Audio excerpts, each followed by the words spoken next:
যে এই শেখ হাসিনার সরকার আমানুল্লাহ আমানকে ভয় পাচ্ছে।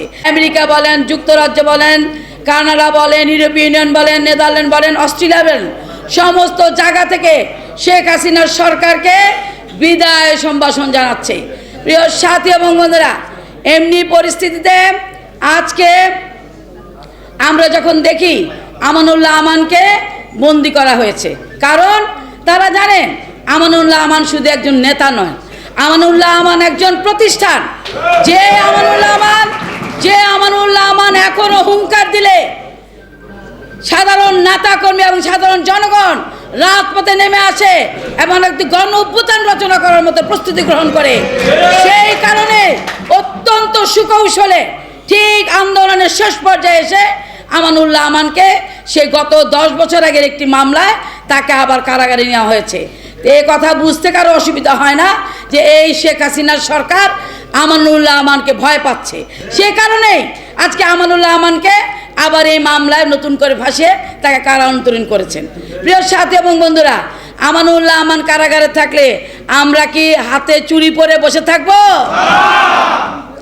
আমরা যা তার অনুসারী, আমরা তার বাইরে আছি।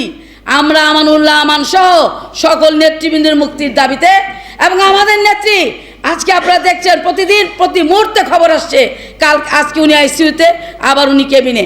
এই যে একটি জীবন মৃত্যুর সন্নিকটে আমার নেত্রী আজকে পড়ে আছেন, যিনি আমার এক ছোট ভাই বলেছেন মির্জা আব্বাস যখন গেলেন তিনি শুধু ফেলফল করে তাকিয়ে চোখের পানি ছেড়ে দিয়েছেন। তিনি বলতে চাচ্ছে আমি মরে যাচ্ছি, তোমরা কি এখনো বসে বসে তামাশা দেখবে? তার মানে হচ্ছে আমাদেরকে রাজপথে নেমে এসে আমাদের আন্দোলন তৈরি করে শেখ হাসিনার পতনকে ত্বরান্বিত করতে হবে। শুধুমাত্র আমরা বিদায় করে দিব, শেখ হাসিনা চলে যাবে, আর শেখ হাসিনা আস্তে আস্তে এই সরকার থেকে বিতাড়িত হবে। এটা বাংলাদেশের জনগণ চায় না। যে শেখ হাসিনা আজকে বাংলাদেশের স্বাধীনতা সার্বভৌমত্বকে আজকে বিপন্ন করে তুলেছে, যে শেখ হাসিনার এই দুঃশাসনের জন্য আজকে ভারতের রাষ্ট্রীয় পত্রিকা পিটিআইতে বলেছে বাংলাদেশের গণতন্ত্র আইসিইউ লাইফ সাপোর্টে, বাংলাদেশের গণতন্ত্র লাইফ সাপোর্টে আজকে ভারতীয় জাতীয় পত্রিকা পিটিআই বলে। এবং তারা একটি কথা বলেছে শেখ হাসিনার মতো একদম নিকৃষ্ট স্বৈরাচার হতে পারে না।